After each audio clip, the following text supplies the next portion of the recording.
very well. And Joe Walker got caught in the wingtip vortex and literally rolled along the whole wing, and then I think got killed when he hit the tail section. He was beheaded. In the tail section. Decapitated. He lost his head. Yeah, the nose went with the front part, and then can you tell the story about the pilot and the co-pilot in that? It's all in Well, I'm there. trying to remember, but if I recall, that was an ejection capsule. That's And the right. whole capsule came out of the Valkyrie. And then they, I think there were some injuries associated with that. And when they crashed in the desert, one of them basically got out, waved at the guy, and they sent in a rescue team. But that is sitting up at the Air Force Museum in Wright-Patterson Air Force Base. Thank you. One of the biggest, most humongous aircraft ever built in terms of supersonic aircraft. You've seen that, John? Yeah, the XB-70. Yeah, the XB-70. Very modernistic. I had 6 engines and like 2-3 crews. Dreams come true here in America. We have more freedoms to fly than anywhere else in the world. We just got to figure out a way how to get it to that next generation. Well, the benefits, that have accrued to this country from aviation, from wartime and peacetime, are just not well understood anymore. Military aviation, civil aviation, commercial guys, little private pilots, if we don't all work together, we're going to lose it. Oh, absolutely. Absolutely. And, there's a camaraderie among aviators all over the world. That's what all of us as aviators have enjoyed so much. It's part of our good life, and it is a good life because I've not met very many people that were flying that I didn't meet in good life. Okay, that's the first one. And the next one is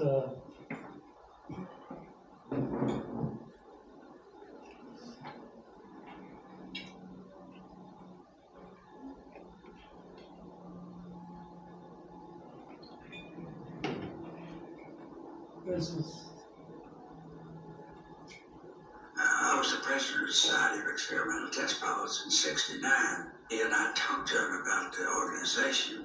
I said, look, now that I have announced that the Apollo 11 crew are going to be here, they're going to be 1,000 people out that door looking for the Apollo 11 crew. Why don't you let me sneak you in? You can walk in there and nobody will ever recognize you. Nobody recognized him.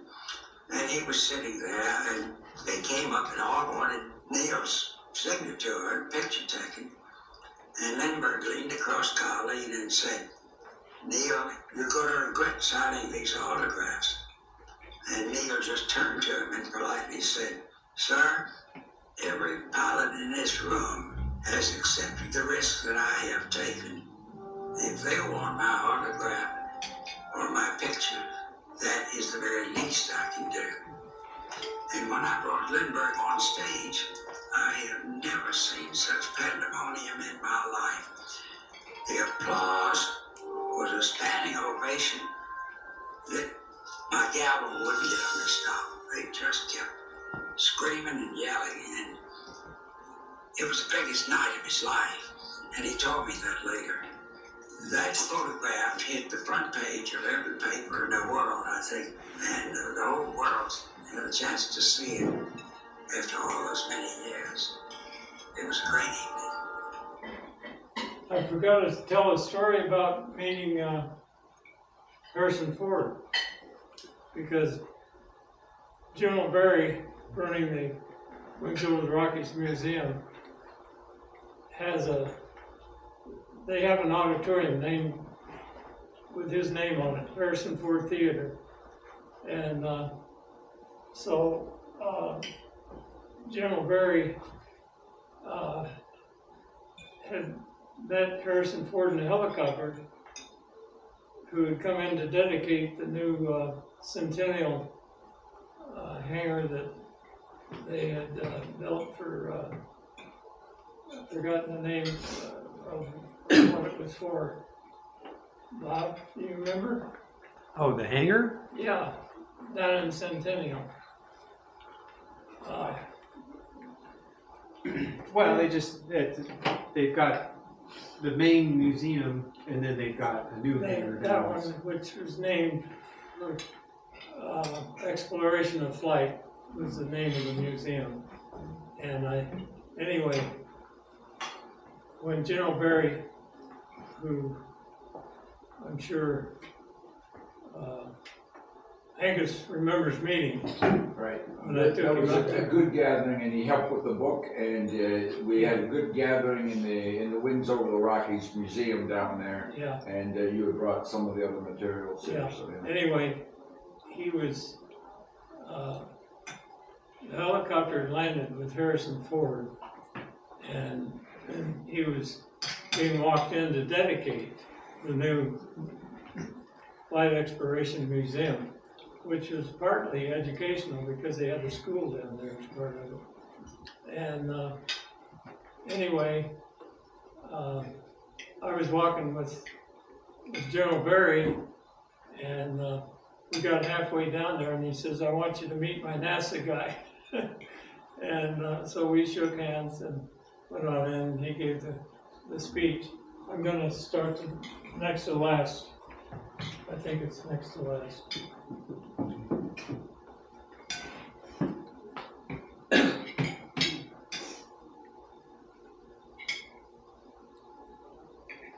Oh.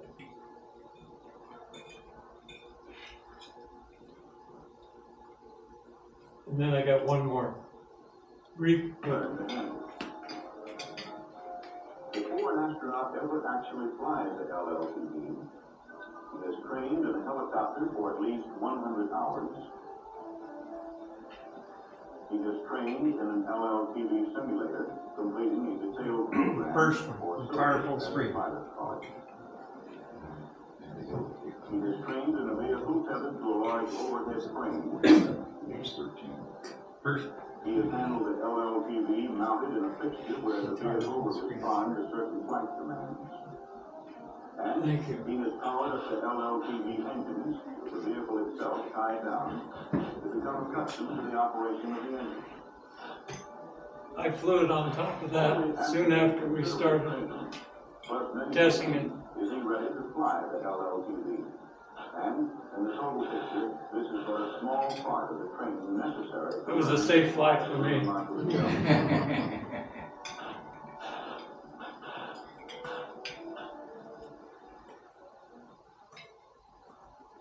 My crew designed all that because we didn't want to have any tethered flights. And so we invented two different pictures to avoid tethered flights because there's bad flight safety history with tethered flights and VTOLs. And the last one is entertaining.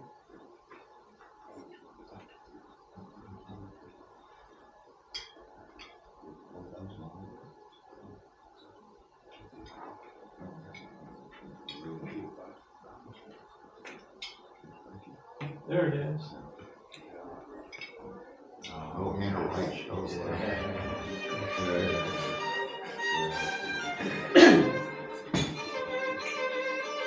There you go. Nope. Go Where do I back. go? Go back up. Up. One more. One more. There.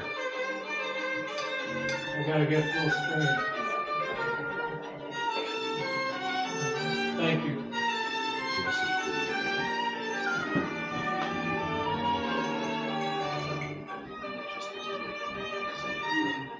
That's the Emergency 6-3 column.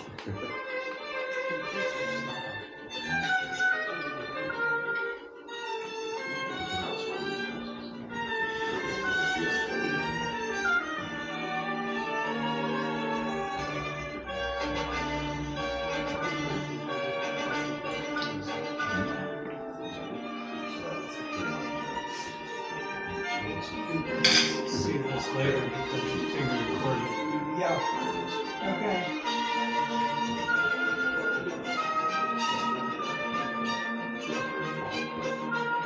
That doesn't negate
So you met Hannah?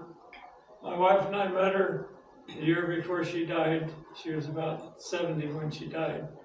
But she's quite a story because at 19 and 1920, she had made the first glider altitude record. And, we'd met her at a SETP symposium, and they had invited her to honor her. She was made an honorary member of the Yeah, SCTP she was. at that time. At that time. I don't know if everyone's familiar with Hannah Rice or not, but my introduction to her was via John Clark. He sent me a PDF because he was too cheap to buy the book. And I got it about 5 or 6 o'clock at night, and I did not sleep until I finished the book. It was sunrise. That's in my book, by the way. I put it in my book, the PDF of her autobiography. It It was called My Life in Flying. I Live to That's Fly, with a couple of different titles. The only book she ever had written. And just to put it into perspective, she was truly a Forrest Gump. There's pictures of her with John F. Kennedy at the White House and Indira Gandhi in India. She was the last person to see Hitler, so to speak. She landed just outside the bunker, brought in an officer that Hitler made head of the Luftwaffe, even though he knew that it was all over at that time. Got the she got off suicide the pills. plane, and they were shot up both going in and out. And that she was just lucky to be captured by the Americans instead of the Russians. She was a real icon in aviation. Before the Treaty of Versailles forbidden German pilots to train in motorized aircraft, so all of them trained in gliders. And then when I was a kid, I got to fly out of the Wasserkuppe, which was the glider school that trained them right on the East German border. She flew helicopters. She was one of the first women to fly helicopters. She flew it she flew it in a building. 1936, And she was the video where there was Helicopter in a the building? ME-163 Comet, which was a liquid-fueled interceptor that was used to try to shoot down the bombers. It was peroxide as a fuel. Peroxide, yeah, and super caustic. If you crash landed and there was any residual, it would often dissolve the pilot. She also was a test pilot for the V-1. There was a manned version that was meant to be like a kamikaze aircraft. And there's a video, or there's some stills of a V-1 was the ramjet engine that was one of the first vengeance weapons, and they decided to put a human pilot in. I don't know if you knew that story. I did know that story Yeah. because I heard it because she was with some British test pilots in the time that I heard them talking, and they were trading stories about tactics neither one knew about. And it's and I put her autobiography in my book. Oh, good. It's And a I have PDF. copies of it if anybody's interested. I mean, she was, an ardent Nazi, unfortunately, but that doesn't negate her exceptional aeronautical That's right. prowess and courage. That's right. And did you notice she was on a truck axle taking off, and it dropped off after she got up to speed, and then she landed on the belly.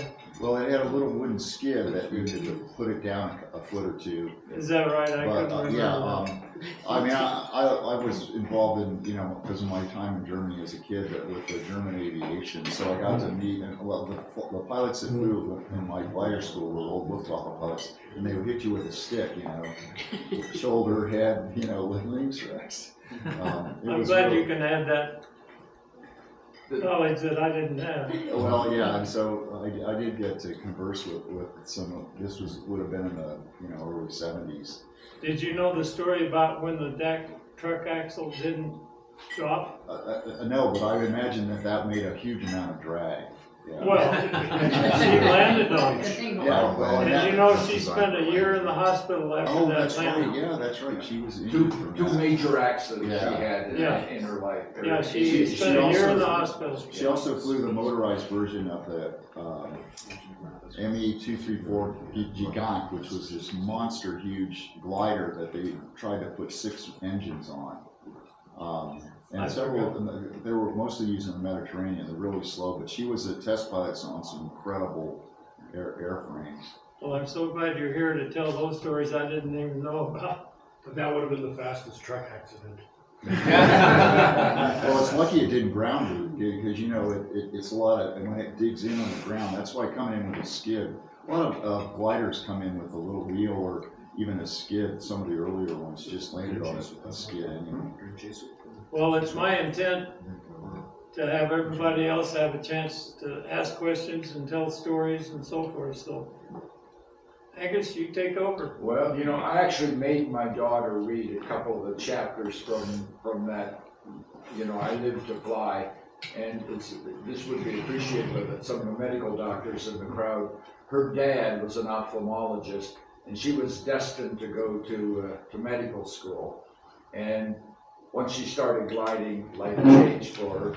But the reason I made my daughter read it, she understood at age 14 the power of mental rehearsal.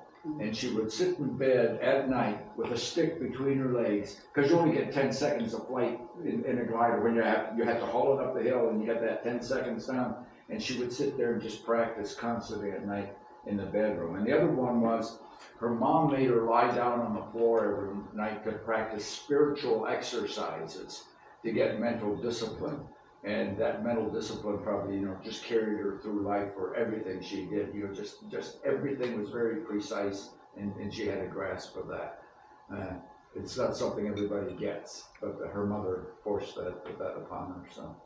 Wise woman. Yes. Yeah. Listen to your mom.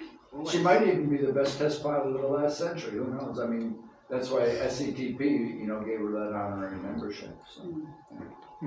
I don't know how she landed the V1. Over 200 miles an hour. Yeah, I mean, yeah, you're right. Even as a dead stick, it's super fast, and they put these pilot contraptions together to be basically a kamikaze dive bomb. But the Germans actually developed a radio-controlled glide bomb that was used against some ships successfully, but it could have been a real game changer in the war. But yeah, that's courage to sit. She's sitting, her head is right in front of the intake of the ramjet, like, you know, because it obviously wasn't designed for air crew to begin with. So, little side note.